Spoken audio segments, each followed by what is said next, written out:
Dozens of Palestinians have clashed with Israeli troops in Bethlehem in the West Bank.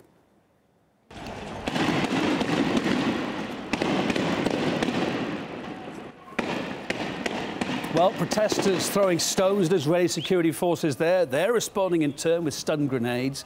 In Jerusalem, an Israeli policeman shot and killed a Palestinian man suspected of premeditating a knife attack. An Israeli woman was also injured after being stabbed. Her attacker was shot dead. Let's look at the map. Violence has been breaking out almost daily since last week, mostly in Jerusalem. I think we can go to a map to show you where the latest events have been happening. The yellow dots, there. Yellow dots you can see on that map show where Israelis were stabbed to death. The blue dots, they're places, locations where Palestinians have been killed. In fact, if you total it up, at least 8 Israelis, 30 Palestinians have died since the start of October.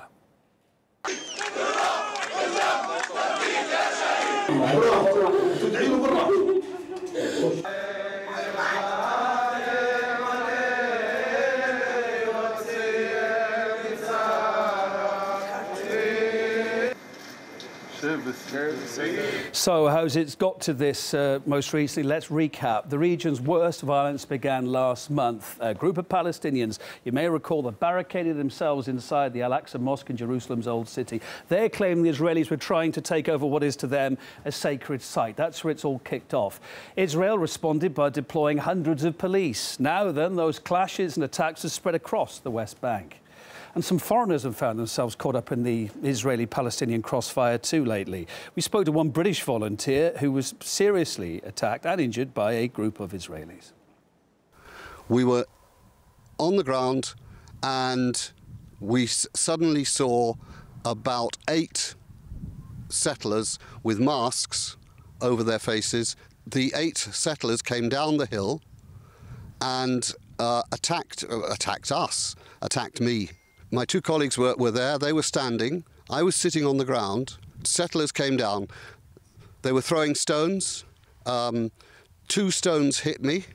And then a young man came very, very close. He stood over me with a rock about this size and threw it down on my head. And then 3 of them kicked me. The settlers were pursuing us. My colleagues were shouting before we were attacked, "We are British."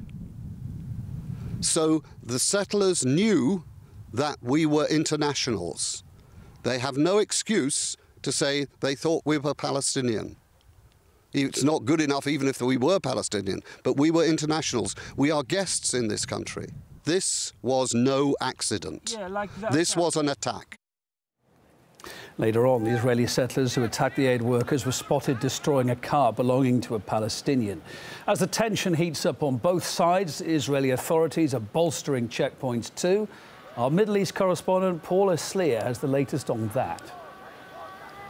The Israeli government is introducing new measures to try and deal with the security situation, and among these is the call-up of hundreds of Israeli soldiers as reinforcements to police on the streets of Jerusalem.